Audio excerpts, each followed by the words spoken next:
conscious of the time here, so I promise to be very brief. My name is Nicholas Gafuik, and I come here today as the chairman of the Alberta Environmental Stewardship Coalition. Joining me here today are also Peter Andreasen, Dominic Michaud, and Mike Fotheringham from our group. By means of brief introduction, the Alberta Environmental Stewardship Coalition is an initiative that aims to do two things. First of all, rally a broad coalition of Albertans dedicated to environmental stewardship in principle and in practice. And secondly, convene a province-wide convention to conclude a stewardship agenda for Alberta. And so in that light, the discussion today has been very helpful.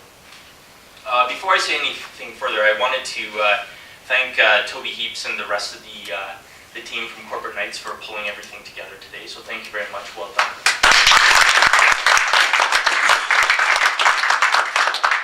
I also wanted to thank Mr. Preston Manning and Mr. Bob Sandford for acting as our co-chairs today, and to Dr. David Schindler and Dr. Seth Fox for your valuable contributions. Thank you very much.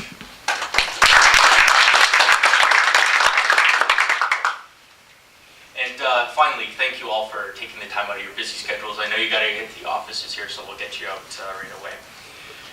Now, it seems to me that the story of our country to date has been one of human triumph over our natural environment, blasting the longest railway conceived through treacherous mountain passes, or turning vast tracts of prairie grassland into productive farmland. We face these challenges bravely, overcoming them with innovative solutions. The next chapter of Canadian history, however, will be the story of how we learn to live in an integrated relationship with our natural environment. This challenge will draw on our deep reserves of ingenuity and creativity.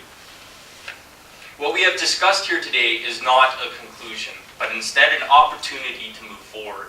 It is important for all of us to do something. All of us, industry, agricultural producers, government, civic organizations, and indeed all private citizens. In the light of this necessity to contribute, the Alberta Environmental Stewardship Coalition intends to do the following. First of all, we're going to employ internet tools using our website, albertastewardship.ca. I'd encourage you all to visit it. First of all, beyond posting a description of the conclusions and outcomes today, you'll notice that we have a video camera. I trust I have your consent to post the video on youtube.com and on our website, and we'd also encourage those of you who are technologically savvy to cross-post the YouTube and embed the YouTube videos in your own websites. We'll also be using our online public discussion forums to encourage broad public discourse on the issues discussed here today. The internet tools are a real valuable way to get the discussion out further. I mean, YouTube just amazes me. 100 million people watch videos on YouTube. We're going to produce background packages and encourage and empower people to organize coffee parties and discussion groups in their own homes. This is how we organize in Alberta. This is what they did in the old UFA days. This is what they did in the social credit days, examining issues that our province faces. And we got to get people discussing it in their own homes. Our intention is to actually use internet tools again to culminate this in a large-scale, simultaneous coffee party connected in real time with some of the tools offered by things like Ustream.tv.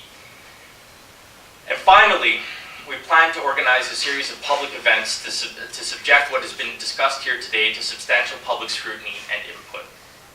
Our intention that this will ultimately contribute to the development of a stewardship agenda for Alberta.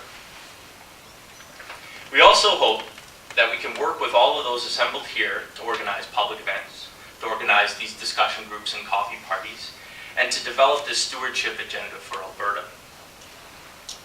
Let me conclude with a couple comments. I like the phrase, an ever more perfect union. The idea that we're always choosing to try to hold ourselves to a higher standard, that there's always something more that can be done. I think of it in terms of my own marriage. I'm newly married. Things are great, and I know that our relationship is strong at this point. But I also know that if I don't invest time, if I'm not committed, if I don't work at strengthening our relationship, it will not be in a good state in 3, in 5, in 10, 15, in 20 years. If I want a strong and healthy relationship with my wife, it requires me to be ever vigilant and ever committed that relationship.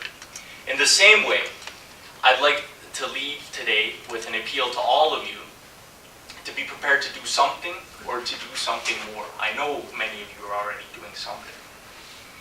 I'd like you to leave here with an idea of how your organization or company or how you yourself might address the challenges of water conservation and quality in Alberta. I'd conclude by saying public discourse is important, but it is for naught unless we leave here today inspired to do something. So thank you very much, and I look forward to further discussions afterwards today. Thank you.